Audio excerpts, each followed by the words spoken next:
La crise russo-ukrainienne suscite des débats élargis à travers le monde.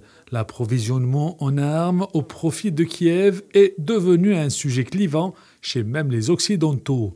C'est le cas en Allemagne où le Parlement exprime ses préoccupations quant à une intensification de l'escalade par le biais de la fourniture d'armes, préférant trouver des solutions diplomatiques pour la résolution du conflit. Le message principal est que nous avons besoin d'initiatives diplomatiques. Il n'y a aucune initiative diplomatique de la part du gouvernement allemand ou de l'Union européenne concernant la guerre en Ukraine.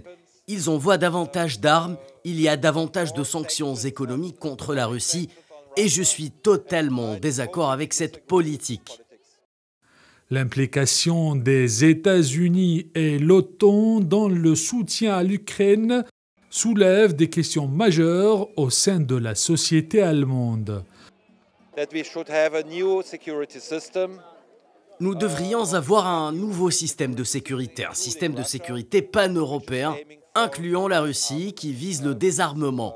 Au lieu de cela, l'OTAN s'est élargie surtout à l'Est, ce qui est devenu de plus en plus pour la Russie une menace qui est une des causes les plus profondes de la guerre actuelle. Pour l'Allemagne, la cohésion européenne face à cette situation délicate est essentielle, sauf que le conflit russo-ukrainien a fragilisé davantage les efforts des 27 pour maintenir la stabilité économique du vieux continent. Le modèle économique allemand est une énergie bon marché, des travailleurs hautement qualifiés et des experts. Cela a toujours été la combinaison. Et maintenant, l'Allemagne a bloqué le gaz bon marché en provenance de Russie, ainsi que le pétrole.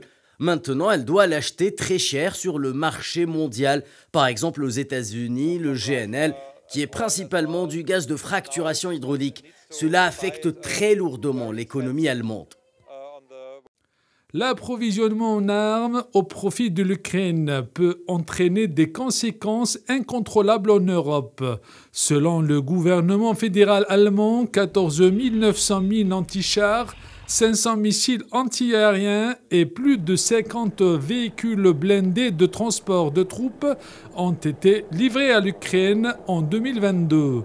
S'agissant des aides financières occidentales accordées à Kiev, les montants dépassent largement la fourchette de 80 milliards de dollars depuis le début du conflit.